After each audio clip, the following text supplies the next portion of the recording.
지난 주간에는 우리 넘치는 교회 우리 지교회 창립 3주년 예배를 다녀왔고요. 그것이 끝난 다음에 서울에서 이제 목사 안수식이 있어서 안수위원으로 다녀왔습니다. 우리 교회 부흥에 계속 오고 계시는 김덕신 목사님의 아들 우리 김지수 전도사님이 이제 목사를 안수를 받게 됐습니다. 그래서 이제 그곳에 또 우리 넘치는 교회 창립 3주년 예배가 끝나자마자 불나게 달려가서 같이 이렇게 예배를 드렸는데, 우리 신학교 총장님이신 우리 김택수 목사님께서 설교를 하시면서 이런 말씀을 하시더라고요. 자기의 영광을 추구하는 사람은 많지만 하나님의 영광을 진심으로 구하는 사람은 적다. 우리 목사 안수를 받는 우리 김지수 목사님이 목사 안수를 받은 후에 시간이 지나갈수록 더 좋은 목사가 되기를 바란다라는 말씀을 전해줬습니다. 축사를 맡은 김우생 목사님은 생애를 하나님 쪽으로 갈라놓고 살아가는 사람에 대한 축복의 말씀을 해주셨고요. 목사 안수를 받는 김지수 목사님은 이제 여러 가지 그 이야기 속에서 지금까지 자신을 향한 하나님의 사랑이 사람들을 통해서 흘러왔습니다라는 그런 고백을 했습니다. 이런 모든 목사 안식 예배를 참여하면서 하나님을 바라보고 하나님을 진심으로 향하고 있는 하나님의 사람들의 모습을 볼 수가 있었습니다. 오늘 읽은 여기 시편 131편은 성전에 올라가는 노래입니다. 성전에 올라가는 노래. 시편 131편뿐만 아니라 120편부터 쫙 이어져서 134편까지가 전부 다 제목이 성전에 올라가는 노래다라고 붙어 있습니다. 그러니까 이스라엘 백성들이 성전을 향해서 갈 때 많은 찬양을 불렀던 겁니다. 이스라엘 백성들 남자들은 1년에 3차례 아무리 멀어도 예루살렘 성전까지 가서 그래서 그곳에서 하나님을 예배하도록 했습니다. 가까운 사람들은 하루 만에 갈 수도 있겠지만 어떤 사람은 며칠이 걸려야 했을 것이고 어떤 사람은 몇 주가 걸릴 수도 있었을 것입니다. 그들은 그 먼 길을 예배하러 가면서 원망하거나 멀다고 불평하거나 하는 것이 아니라 뭐였어요? 찬송하면서 갔던 겁니다. 그 찬송들이 모아진 것이 시편 120편, 121, 122, 123 해서 134편까지가 그 내용이 되는 거다라는 거죠.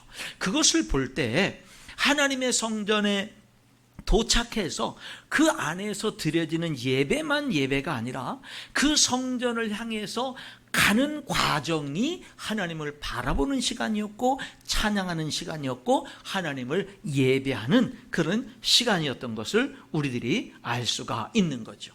이것을 통해서 보면은 오늘 저와 여러분도 지금 주일 2부 예배 11시부터 12시까지 예배를 드리는데 이 1시간만이 예배가 아니라 이 예배를 위해서 준비하는 시간들, 여러분들이 집에서 일어나서 씻고 이 예배를 11시 예배 참석하기 위해서 오는 그런 모든 과정들, 가까이서 오신 분들도 계시고 먼 곳에서 오시는 분들도 계시는데 그런 모든 과정들이 다 뭐가 되는 거예요? 예배가 된다고 볼 수가 있는 거죠. 어제도 보니까 오늘 여러분들 맛있는 식사를 대접하기 위해서 식사 준비하는 그 손길들이 있었습니다. 예배지요. 예배당을 청소하고 화장실을 청소하는 분도 계셨습니다. 그것도 예배인 것입니다. 여러분 글로리아 찬양대는 어제도 모여서 연습을 하는 모습을 봤습니다. 그 또한 예배가 되는 거죠. 우리 학생 청년들 토요일마다 악기 연습을 합니다. 청년들은 수련회를 위해서 열심히 지난 한 주간 어제도 분주하게 준비했고 또 수련회를 위해서 기도도 열심히 하는 모습도 봤습니다. 여러분 우리가요 예배 자리에서 공식적인 예배 시간에 앉아서 드리는 그것만이 예배가 아니라 그 예배가 잘 드려지도록 준비하는 과정, 그 또한 예배가 된다라고 하는 것입니다. 오늘 이렇게 성전을 향해서 올라가는 노래, 그 노래 가운데 이 시편 131편은 평안에 대한 이야기를 노래하고 있습니다. 평안. 1절은 우리들의 평안이 깨어질 수 있는 위험이 있음을 말씀합니다. 1절을 읽어볼까요? 여호와여, 내 마음이 교만하지 아니하고 내 눈이 오만하지 아니하오며 내가 큰 일과 감당하지 못할 놀라운 일을 하려고 힘쓰지 아니하나이다. 이 1절을 잘 생각해 보면 우리들의 삶의 평안이 깨어질 수 있는 위험에 대한 말씀인 것을 알 수가 있습니다. 창세기 3장의 최초 인간 아담과 하와는 에덴 동산에서 하나님과 거닐면서 교제하면서 평화롭게 지냈지만 그 평화가 깨어진 것은 그들이 하나님처럼 되고자 했을 때, 그래서 선악과를 먹음으로 그들의 평화는 깨어졌습니다. 하나님 없는 인생을 살고자 하는 길을 선택하는 순간 그들의 삶의 평강은 산산조각이 났습니다. 하나님이 아닌 내가 내 인생의 주인이 되고자 하는 길을 선택하는 순간 그들의 삶의 평화는 깨어졌다라고 하는 것을 우리가 보게 되는 거죠. 오늘 여기 시편 131편에서는 평안이 어떻게 깨어집니까? 교만함으로 깨어집니다. 여러분, 이렇게 말하죠. 여호와여, 내 마음이 교만하지 아니하고 내 눈이 오만하지 아니하오며. 내 눈이 오만하지 않다, 높지 않다라는 말입니다. 여러분, 우리들은요, 그리스도인이면서도 불구하고 교만이 그렇게 심각한 죄라는 것을 우리들이 잘 모릅니다. 교만할 수 있지, 교만한 게 그렇게 대단한 죄라고 이렇게 우리들은 생각하는 경향이 있습니다만은, 여러분, 하나님 없이도 내가 잘 살 수 있다는 교만이라든지, 내가 열심히 노력하면 잘 살 수 있다는 교만이라든지, 다른 사람을 무시하는 교만이라든지, 여러분, 교만은 심각한 죄고 무서운 죄입니다. 여러분들은 교만에 대해서 가볍게 생각할지 모르지만 성경은 이렇게 말합니다. 교만은 패망의 선봉이다, 이렇게 말합니다. 가장 멸망하는 최고 첫 번째 앞자리에 항상 있는 것은 교만이라는 겁니다. 그래서 여러분, 우리들은 이 교만이라고 하는 것, 내 삶의 교만이 하나님 때문에 사라지는 삶이 축복된 삶이 된다라고 하는 거죠. 하나님이 빠져 있는 게 심각한 교만입니다. 하나님의 도움 없이도 내가 열심히 노력하면 인생을 성공한 삶을 살 수 있다, 이게 교만입니다. 하나님의 은혜가 없어도 내가 열심히 노력하면 나는 행복하고 성공적인 인생을 살 수 있다, 이게 바로 교만이죠. 여러분, 부부 사이에도 교만하면, 남편이 교만하든지 아내가 교만하든지 교만하면 부부 사이의 가정의 평화가 깨어지게 되는 거죠. 그리고 사람이 교만하면 하나님의 말씀이 더 이상 하나님의 말씀으로 들리지 않게 되는 겁니다. 성도 여러분, 우리의 삶에 평강이 왜 깨어지나요? 하나님을 배척할 때 평강이 깨어집니다. 평강이 왜 깨어지나요? 교만함으로 우리들의 삶에 평강이 깨어진다라고 하는 거죠. 여기 다시 한번 1절 하반절에 보면 내가 큰 일과 감당하지 못할 놀라운 일을 하려고 힘쓰지 않습니다. 이것도 교만인 거예요. 이것도 교만인 거죠. 내가 큰 일을 힘쓰는 거예요. 감당하지 못할 정도의 놀라운 일을 하려고 힘쓰는 거죠. 이게 교만이고, 이런 삶이 또한 우리들의 삶의 평강을 깨치는 것입니다. 감당하지 못할 놀라운 일이라고 하는 것은 나에게 어려운 일이라는 뜻이죠. 놀라운 일이라고 하는 것은, 이 놀라운 일이라는 단어가 하나님께 사용되어질 때는 기이한 일로 번역이 되고, 이 놀라운 일이라는 단어가 사람에게 사용될 때는 너무나 어려운 일이라고 번역이 되기도 합니다. 힘쓰지 않습니다라는 말은 내가 걷지 않습니다, 다시 말하면 내가 그 속으로 걸어 들어가지 않습니다라는 뜻입니다. 어디 속으로 걸어 들어가지 않아요? 내가 큰 일을 하려고 힘쓰는 길로 걸어 들어가지 않고, 감당하지 못할 정도의 놀라운 일을 하려고 그 길로 걸어 들어가지 않는다라고 하는 겁니다. 여러분, 여기에 큰 일, 감당하지 못할 일, 이거는요, 나는 더 이상 꿈과 비전을 갖지 않겠습니다, 꿈과 비전을 가지고 더 이상 도전하지 않겠습니다, 그런 뜻이 아닙니다. 여기 큰 일과 감당하지 못한 이 일이라고 하는 것은 하나님이 하셔야 될 영역의 일을 내가 하지 않겠습니다라는 뜻이에요. 그러면은 그게 뭐길래 그렇죠? 여러분, 여러분의 삶에는요, 하나님의 영역이 있어요. 하나님이 도와주셔야 되는 부분이 있고요, 여러분이 하나님께 맡겨야 되는 부분이 있어요. 여러분의 삶은 하나님 제껴버리고 그냥 내가 열심히 노력하면서 살면 그러면은 그 복되고 행복하고 성공하는 인생을 사는 게 아니에요. 하나님을 제껴놓고 나서는 여러분, 우리들이 평강을 누릴 수가 없는 거예요. 내가 아무리 열심히 노력을 해도 열매를 맺을 수가 없는 거예요. 여러분의 삶에는 하나님의 영역이 있어요. 하나님은 여러분을 창조하시고 하나님의 형상대로 창조하시면서 하나님의 영역을 만들어 놓으셨다고요. 그것을 다른 어떤 걸로 채우려고 해도 하나님이 아니고서는 채워지지 않는, 여러분, 평강이 주어지지 않는 그런 부분이 여러분의 삶에 있다, 이 말입니다. 그래서 우리들은요, 살아가면서 하나님을 받아들이고 살아가야 되는 거예요. 하나님을 모시고 하나님과 함께하는 인생을 살아갈 때 진정 행복과 평강과 안식을 누릴 수 있는 삶을 살아갈 수가 있는 줄 믿습니다. 여기 여러분, 내가 큰 일과 감당하지 못할 놀라운 그 일을 하려고 힘쓰지 않습니다. 하나님이 하실 일까지 내가 하려고 하지 않겠습니다 라는 거죠. 이거를 우리들이 좀 더 이 말을 좀 더 이렇게 가깝게 이해하려고 하면 사울왕을 한번 생각해 보는 거예요. 사울왕이 하나님에서 왕이 됐습니다. 왕이 되고 난 다음에 교만해요. 불순종합니다. 자기 마음대로 해요. 하나님 말씀대로 순종하지 않습니다. 하나님이 사울왕을 버리고 다윗에게 그 다음 왕위를 이을 사람으로 하나님이 기름을 부었습니다. 사울왕이 그 사실을 알았죠. 그때부터 사울왕은 자기가 힘쓰지 말아야 되는 일들을 감당할 수 없는 일을 힘쓰기 시작합니다. 뭐죠? 하나님을 대적하기 시작하는 거예요. 다윗을 자기의 다음 왕으로 기름 부은 사실을 알고는 다윗을 죽이려고 애쓰기 시작하는 겁니다. 하나님이 주신 모든 축복과 왕권을 다 동원해서 수천 명의 군사들을 이끌고 다니면서 다윗을 찾고 죽이려고 합니다.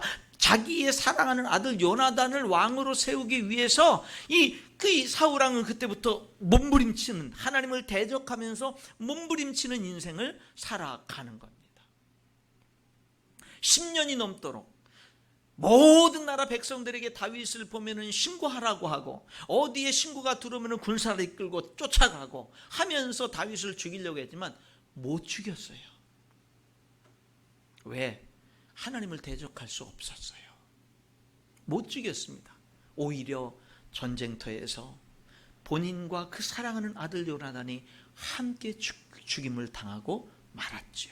여러분, 사울왕은요, 하나님을 대적할 수 없었음에도 불구하고 하나님을 외면하고 하나님을 대적하는 길을 선택합니다. 하나님의 뜻이 이제는 더 이상 자신이 아니라 다윗에게 왕권을, 자기를 기름 부으신 하나님이 이제 다윗에게 기름을 부었다는 사실을 알고는 순종하기보다는 어떻게 합니까? 그 다윗을 죽이고 그리고 자기 아들을 왕으로 세우려고 하는 그런 삶을 힘쓰는 그런 모습이 바로 뭐예요? 내가 큰 일과 감당하지 못할 놀라운 일을 하려고 힘쓰지 않습니다 라고 하는 이해가 되는 거죠. 그럼 여러분, 사울 왕만 그런가요? 여러분은 어떤가요? 여러분도 도대체 그 일은 하나님께 맡겨야 될 일이고 그 일은 하나님께 순종해야 될 일인데, 내가 하나님의 뜻을 어겨가면서까지 내가 내 뜻대로 하려고 지금 그렇게 몸부림치면서 내 삶의 평강이란 평강은 산산조각 나버리는 그런 인생을 혹시 살아가고 있지는 않느냐라고 하는 겁니다. 이게 단순히 사울 왕만의 문제는 아니라는 겁니다. 성경에 1달란트 받은 자의 이야기, 2달란트 받은 자 이야기, 5달란트 받은 자 이야기가 있지요. 1달란트 받은 사람이 2달란트나 5달란트 받은 사람처럼 하려고 하면 그 일은 뭐가 되는 거겠어요? 감당하지 못할 놀라운 일을 힘쓰는 거가 되겠죠. 2달란트 받은 사람이 5달란트 받은 사람처럼 하려고 하면 그 일은 감당하지 못할 뭐예요? 어려운 일을 힘쓰는 것이 되겠지요. 여러분, 비전과 꿈을 가지고 살아야 됩니다만은 비전과 꿈을 핑계로 허황된 욕심과 나의 욕심과 허세를 부리는 그런 삶, 그러다가 좌절하고 더 심하게는 하나님을 떠나는 신앙까지 버리는 그런 삶이 돼서는 안 된다라는 겁니다. 예수님은 누가 크냐 누가 높으냐 서로 싸우고 있는 이 12제자들에게 이렇게 말씀했죠. 너희 중에 누구든지 크고자 하는 자는 섬기는 자가 되고 으뜸이 되고자 하는 자는 모든 사람의 종이 되라 말씀했습니다. 여러분, 그래요. 하나님이 보실 때 진짜 큰 자, 진짜 으뜸이 되는 자는요, 섬기는 자요, 종이 되는 자다라고 하는 겁니다. 여러분, 경쟁하려고, 시기하고 질투하려고, 여러분, 그러는 것이 아니라 어떻게 하는 거예요? 내게 주어진 힘으로 섬기려고, 내게 주어진 힘으로 뭐예요? 다른 사람들을 축복하려고 하는 그 삶에 하나님의 평강과 안식이 있지 않느냐라고 하는 것입니다. 이 일에 노예가 되면 안 됩니다. 열심히 노력하며 땀 흘리면서 살아야만 됩니다. 그것이 하나님을 믿는 사람들의 삶이 돼야 됩니다만은 이 일에 노예가 되면 안 됩니다. 이 일에 노예가 되면 쉬지 못합니다. 바빠서 못 쉽니다. 나중에는 쉬는 게 두렵습니다. 그래서 못 쉽니다. 우리가 살고 있는 2023년도 지금 이 시대에 장점인 듯 하지만 심각한 문제는 뭐냐면 누구나 다 성공할 수 있다는 생각에 사람들이 다 사로잡혀서 산다는 겁니다. 맞습니다만은 그 성공의 개념이 큰 일, 위대한 일을 이루는 그런 개념들을 저마다 가지고 있다라고 하는 겁니다. 성공이 뭐야 그러면은 큰 일을 이루는 거예요. 위대한 일을 이루는 거예요. 그것을 성공의 개념으로 갖고 있는 겁니다. 그런데 실제 살아보니 나는 잘 안 되거든요. 그러니까 질문이 나오죠. 왜 그런데 나는 안 되지? 하나님은 나를 사랑하지 않나? 이런 고민들이 있는 겁니다. 여러분, 그러나 세상을 둘러보세요. 수십억의 인구를 둘러보세요. 평범한 사람들이 대다수를 이루고 있지 않습니까? 여러분, 결국 내가 하고 싶은 일을 이루는 것이 성공이라고 정의할 수 있나요? 아닐 수 있죠. 내가 정말 조금만 더 땀 흘리고 노력하면 성공할 수 있나요? 아닐 수 있습니다. 여러분의 삶에 하나님의 영역이 없나요? 지금까지 여러분이 살아온 삶에 하나님의 은혜가 없었나요? 하나님은 이스라엘 백성들에게 안식을 허락하셨습니다. 안식일을 허락하셨죠. 엿새 동안은 열심히 일하라 그랬습니다. 그러나 일곱째 되는 날은 하나님의 안식일이니 아무 일도 하지 말라 그랬습니다. 구약시대 때는 심지어 안식일을 범하고 일하러 간 사람은 죽이기도 했습니다. 이 일에 노예가 되지 말라는 말입니다. 내가 노력하는 것만으로 잘 사는 것이 아니라는 것입니다. 하나님의 영역이 있고 하나님의 도우심이 필요하고 하나님의 안식을 누리면서 살아가는 인생이 돼야 된다는 이야기입니다. 이번 주간에 우리 한 청년과 이렇게 이야기를 나누는 시간을 가졌습니다. 열심히 하나님을 믿는 청년입니다. 정말 땀 흘려 열심히 노력하고 몸에 젊은 20대의 젊은 나이의 몸에 무리가 될 정도로 열심히 땀 흘려 일하는 그런 모습이 보였습니다. 그런데 정말로 몸이 무리가 될 정도로, 그렇게 몸이 망가질 정도로, 무리가 될 정도로 열심히 일을 했지만 한 가지 결심한 게 있다 그래요. 주일에는 아무 일도 안 하리라. 그 바쁘고 그 치열한 경쟁 속에서 열심히 살면서 결심을 했다는 거예요. 주일에는 아무 일도 안 하리라. 주일에는 모든 걸 내려놓으리라. 그게 쉽지는 않았지만 그렇게 실제적으로 그렇게 살았다고 이야기를 했습니다. 그 결과 돌아보니 하는 일들이 다 좋은 열매를 맺었노라고 고백하고 삶에 내려놓는 것을 훈련할 수 있었노라고 그렇게 고백을 했습니다. 참 교제하면서 감사하고 참 복된 그런 시간이 됐습니다. 여러분, 어떤 사람은 너무 빨리 일을 이루고 너무 빨리 목표를 성취하려고 몸부림을 칩니다. 내 집을 장만하는 일을 빨리 이루려고, 좋은 차를 사는 것을 빨리 살려고 여러분 열심히 일을 하면서 밤낮 일하면서 그 목표를 이루려고 정말 노력합니다. 그렇게 하는 것까진 좋은데 그러다 보니 가족들과 함께하는 소중한 시간들을 다 뒤로 미루고 희생합니다. 소중한 많은 것들을 다 뒤로 미루어 놓고 삽니다. 하나님도 없습니다. 하나님께 예배드릴 시간도 없고 봉사하고 섬길 시간도 없습니다. 하나님께 드릴 물질도 없습니다. 여유가 없습니다. 참으로 소중한 많은 것들이 다 성공 뒤로 미루어져 있습니다. 이웃도 없습니다. 이웃을 섬길 여유도 없고 돌볼 여유도 없고 이웃들의 형편을 생각할 여유도 없습니다. 그저 내가 원하는 목적을 빨리 이루려는 목표만이 유일하게 있을 뿐입니다. 그러나 시편 127편에 하나님이 집을 세우지 않으면 세우는 자의 수고가 헛되고 하나님이 성을 지키지 않으면 파수꾼에 깨어 있음이 헛되다고 성경은 말씀하고 있습니다. 여러분, 이렇게도 생각해 볼까요? 내가 고생하고 수고하고 몸부림쳐 가지고 목표를 이루었다라고 한번 생각해 볼까요? 그럼 다 된 건가요? 그럼 행복한 건가요? 얼마 못 가서 다시 허무해질 수 있지 않나요? 생각하지 못한 또 다른 문제들이 또 인생에 다가오지 않나요? 반복되지 않나요? 여러분, 목표를 이루었다고, 아무리 몸부림치면서 빨리 목표를 이루었다고 행복이 보장되나요? 그런 것도 아니죠. 목표를 향해서 달려가는 것 중요합니다. 그러나 여러분, 오늘이 중요한 줄 믿습니다. 너무 중요합니다. 오늘을 중요하게 여기면서 살아가야 되는 겁니다. 여러분, 그래서 저는 자주 우리 성도들에게 말씀드리죠. 목표 설정을 좀 늦추라고. 5년을 좀 10년 뒤로, 10년 목표를 한 20년 뒤로 늦추라고. 그러면 하나님도 보이고 가족도 보이고 성도도 보이고 사람들이 보일 거라고. 소중한 것들이 눈에 보일 거라고. 그동안 내가 놓쳤던 소중한 것들이 보일 거라고. 목표를 빨리 이루는 게 뭐 그렇게 중요하냐고 자주 말씀드리죠. 여러분에게 지금 어떤 목표가 있나요? 늦추십시오. 늦추세요. 얼마만큼 늦추냐? 한 2배로. 5년은 10년, 10년은 20년으로. 근데 그건 성경적인 게 아니에요. 제 말이에요, 그냥. 2배로 늦춰요. 그럼 성경적인 것은 성경에 가까운, 그거는 진짜 하나님의 뜻이겠다라고 하는 성경에 가까운 내 목표를 늦추는 것을 말씀드릴게요. 어떻게 늦추는 거냐면 하나님이 보이도록 늦추는 거예요. 사람이 보이도록, 가족이 보이도록 늦추는 거예요. 보이도록.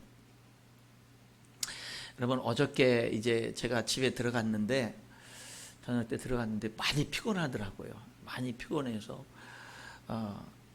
보통 이제 아내랑 좀 계속 또 인천대공원 좀 걷고 만보 걷기 계속 하려고 그러는데 어제는 걸을 힘이 없어서 이제 포기를 했습니다. 그랬는데 아내가 갑자기 이제 좀 쉬고 있는데 내 차 안에 물 놓고 온 게 있다고 꺼내와야 된대요. 차를 지하 주차장에다 주차해놨거든요.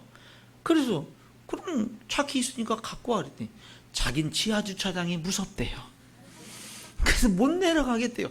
세상에 천하의 주석영이 지하 주차장이 무섭다는 거예요. 난 이 코드숨이 나올 수밖에 없지요. 웃기지 말라고, 그게 뭐 무섭냐고, 갔다 오라고. 그랬더니 계속 무섭다는 거예요. 같이 가되는 거예요. 같이 가되는 거. 난 피곤했는데 옷도 다 갈아입었는데 같이 가되는 거죠. 그래서 급한 거 아니면은 내일 가져도 되는 거고 하면은 갖고 오라 그래도 이거 오늘 갖고 와야 되는데 무섭다는 거죠. 그래서 제가 이 말씀을 계속 묵상하고 있었잖아요. 근데 갑자기 저의 마음에 무슨 생각이 들었느냐면 행복이 뭐냐? 지하 주차장이 무섭다고 해서 같이 내려가는 게 행복이 아니냐라고 하는 세미한 음성이 내 마음에 들린 거예요. 그래서 가만히 생각을 해봤어요. 그랬더니 그게 진짜 행복인 거예요. 그래서 내가 같이 내려갈게. 그리고서는 그 무서운 지하 주차장을 제가 아내랑 같이 내려가서 차문을 열고 그 가벼운 새끼손가락에 걸어도 될 만한 그 가벼운 그 비닐봉지 하나를 갖고 올라왔어요. 행복하게. 근데 여러분, 제가 제 아내는 설교 때 제 아내 얘기하는 걸 별로 안 좋아해요. 근데 내가 오늘 한 소리 들을 것 같은데도 불구하고 이 얘기를 하는 이유는 뭐냐? 그게 진짜 행복이라고 저는 느껴진 거예요. 여러분, 우리가 삶을 이렇게 살아야 되지 않는가라는 생각을 한 거예요. 사랑하는 성도 여러분, 오늘의 행복이 있습니다. 오늘이 지나면 다시 돌아오지 않는 오늘의 행복이 있는 거예요.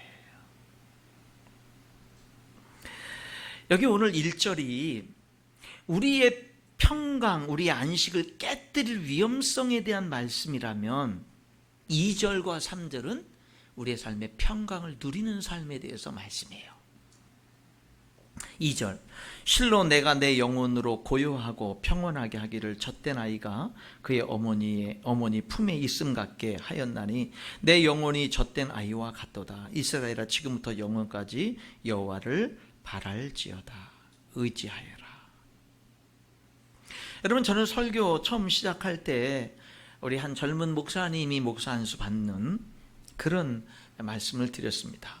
그 목사 안수식의 안수위원 12명의 안수위원 가운데는 아버지가 있었어요. 김덕신 목사님이 있었습니다. 목사 안수식을 하면 안수위원장이 많은 성경적인 것에 대해서나 아니면은 이제 그 목회관에 대해서나 많은 질문을 합니다. 그래서 12명의 안수위원이라고 한다면은 12명의 안수위원과 동일한 믿음을 가졌는지를 확인합니다. 그래서 안수라는 의미는 여러 가지 의미가 있는데 그 중에 하나가 동일시의 의미가 있는 거예요. 당신이 믿는 바와 내가 믿는 바가 동일하니 안수한다라고 하는 동일시의 의미가 있거든요. 그러니까 많은 질문을 합니다. 안수위원장이 다 다각도에서 다 질문을 하고 난 다음에는 무슨 질문을 하냐면 이제 다른 그 안수위원들이 추가 질문을 합니다. 원하는 사람들이 추가 질문을 해요. 쭉 여러분들이 추가 질문들을 많이 했습니다. 그러다가 아버지가 손을 들었어요. 도대체 아버지가 아들한테 무슨 질문을 하려고 하는가? 그랬더니 손을 딱 들더니 저는 질문하려고 손을 든 게 아니라 오늘 목사 안수를 받아서 이제 목사의 길로 들어서는 내 아들에게 2가지를 권면하고 싶습니다. 그래요. 그리고 이렇게 말합니다. 첫 번째, 평생 즐거운 마음으로 사역해라. 사역하면서 기쁨을 잃지 말아라. 이 얘기를 했고요. 그 2가지 중에서 하나가 또 뭐였느냐면 아들아, 목사의 길을 선택하는 것은 가난한 삶을 선택한다는 사실을 기억해라. 이 말을 하더라고요. 내가 목사의 길을 걸어가다 보면 가난하거나 물질의 어려움을 네가 경험할 수 있어. 그랬을 때 너는 물질로 인해서 내가 목사가 됐기 때문에 물질로 인한 어려움을 겪을 때 너는 그것이 내가 선택한 삶이야 라는 사실을 기억해라. 원망, 불평 그런 거 하지 말고 이것이 내가 목사의 길을 선택하면서 하나님께 순종하고 그 길을 선택하면서 내가 당연히 걸어가야 될 길이라는 사실을 기억해라 라고 하는 이 2가지를 권면해 주었습니다. 저는요, 그런 이 목사 안수식의 모든 장면들 속에 하나님을 바라보는 모습과 함께 하나님의 평강의 모습을 느낄 수가 있었던 겁니다. 여러분, 예수님을 믿는 축복이 뭡니까? 진짜 안식할 수 있는 겁니다. 안식을 누리는 인생을 정말로 살 수가 있는 겁니다. 내 삶에 풍파가 몰아닥치고 환경에 여러 가지 폭풍과 몰아닥쳐도 예수님을 믿는 삶은 그 폭풍 속에서 안식을 누릴 수 있는 축복, 그것이 정말 예수님을 믿는 삶의 축복인 겁니다. 수고하고 무거운 짐진 자들아 다 내게로 오라, 내가 너희를 쉬게 하리라, 우리 예수님 말씀하신 것입니다. 이 일 자체는 기쁨이고 축복이 돼야 됩니다. 예수님 안에서 우리가 진정 누리는 축복이 부자가 되고 정말로 내가 원하는 어떤 큰 일을 이루는 것보다는 주님 안에서 먼저 진정한 안식을 누리는 것이 될 수 있어야 됩니다.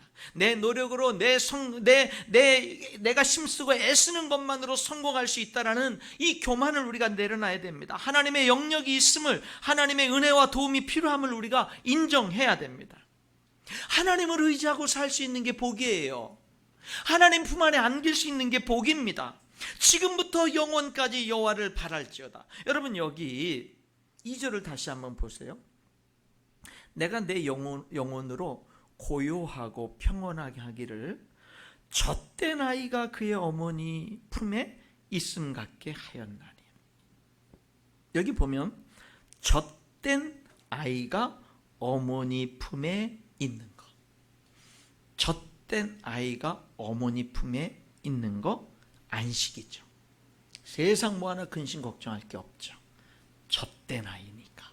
근데 그 젖된 아이가 어머니 품에 안겨 있으니 뭐 걱정이 있어. 그냥 어머니 품에 안겨 있는 걸로 만사 100% 오케이죠.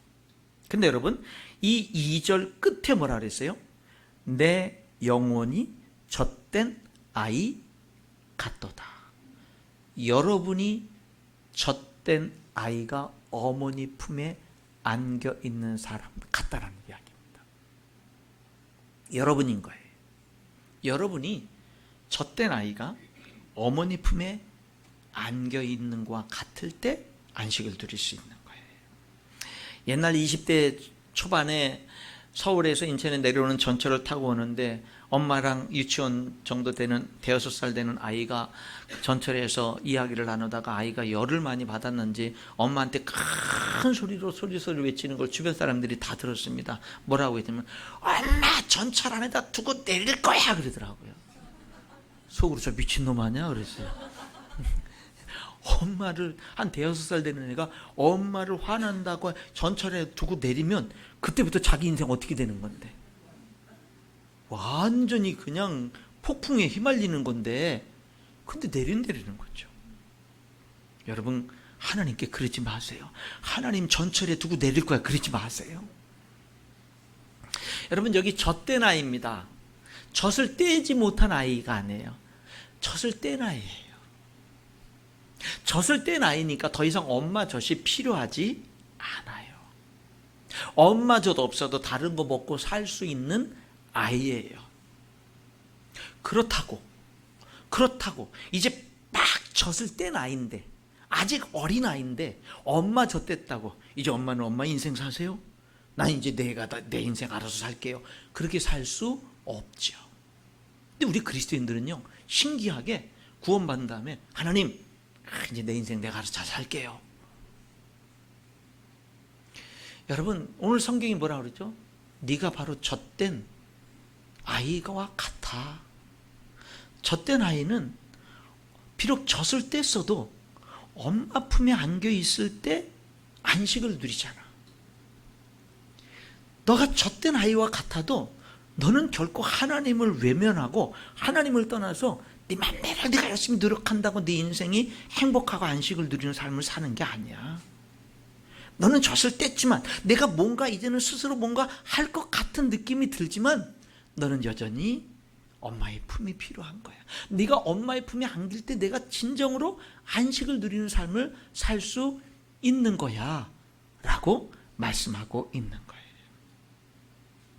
하나님의 신실하심을 믿을 때, 하나님의 신실하심에 내 자신을 맡길 때, 그 주님의 품 안에 거할 때 우리들에게 진정한 안식을 누릴 수 있는 줄 믿습니다. 사랑하는 성도 여러분, 여러분의 삶에 하나님의 영역이 있어요. 여러분, 저는 신학교 때 학생회장을 할 때 한 번은 제주도에 전도팀들이 한 30여 명 신학생들이 갔다 온 적이 있어요. 선교사님과 함께 영화를 가지고 우리 양권사님 고향인 함덕해수욕장 앞에 가서, 그래서 그곳에 숙소를 얻어놓고 그곳에서 열심히 오전에는 성경 공부를 하고 오후에는 그 마을 집집마다 돌아다니면서 전도를 하고 저녁에는 그 함덕해수욕장에다가 영화 스크린을, 큰 스크린을 걸어놓고 영화를 상영을 하고, 그리고 사람들에게 초청, 예수님 믿으라고 초청을 하고 그 30여 명의 신학생들이 그들을 또 구원 상담하고 며칠 동안 그렇게 하다가 온 적이 있습니다. 그렇게 한 적이 있어요. 여러분, 그렇게 함덕해수욕장에서 그런 일들을 이렇게 누리면서 살아갈 때 열심히 우리들이 그런 부분들을 이렇게 했지만은, 그랬지만은 거기에는 또 뭐가 필요했던 거냐면요, 하나님의 역사하심이 필요했던 겁니다. 사랑하는 성도 여러분, 우리들의 삶 속에서 여기 엄마의 품속에 있는 젖된 어린아이, 그게 바로 저와 여러분이라는 것을 오늘 여기 성경을 우리들에게 말씀해 주시면서 오늘 우리들이 크고 놀라운 일을 하려고 힘쓰지 않는다라고 이렇게 말씀하고 있어요. 그 일을 함덕 해수장에서 그런 전도하는 일들을 이렇게 하고 왔는데, 그 일을 준비하면서 진행을 할 때 그때 참 힘들었어요. 그런 일들을 다 준비하고 진행을 하는데, 근데 같은 신학생이면서 이렇게 좀 나이가 많았던 분이 저한테 힘들어하니까 조언을 했어요. 정전도사가 할 수 있는 일을 다 노트에 써봐라. 그리고 정전도사가 할 수 있는 일은 왼쪽에다가 쓰고, 할 수 없는 일은 그거 해야 되는데, 그 걱정이 되는데, 그런데 아무리 해도 할 수 없는 영역에는 오른쪽에다 써놔라. 그리고 할 수 있는 일은 최선을 다하고, 그 할 수 없는 영역 바깥의 일은 하나님께 맡겨라. 그게 얼마나 큰 도움이 됐는지 몰라요. 내 짐을 덜어가는 일이 됐던 거예요. 여러분, 여러분의 삶에도요, 그 일이 돼야 되는데, 근데 내가 어떻게 할 수 없는 일들이 있잖아요. 하나님을 신뢰하십시오. 하나님께 맡기세요. 하나님을 의지하세요. 그래서 여러분, 젖된 아이처럼 여러분이 할 수 있는 건 하지만 다른 것들은 주님을 신뢰하고 맡기고 주님 품 안에 안기는 그런 삶을 살아가시기 바랍니다. 그래서 여러분들이 하나님의 안식을 여러분들이 누릴 때 비로소 우리는 진짜 큰 일을 할 수가 있는 줄 믿습니다. 그런 평강의 축복이 여러분 모두에게 임할 수 있기를 주님의 이름으로 축원합니다. 기도하겠습니다.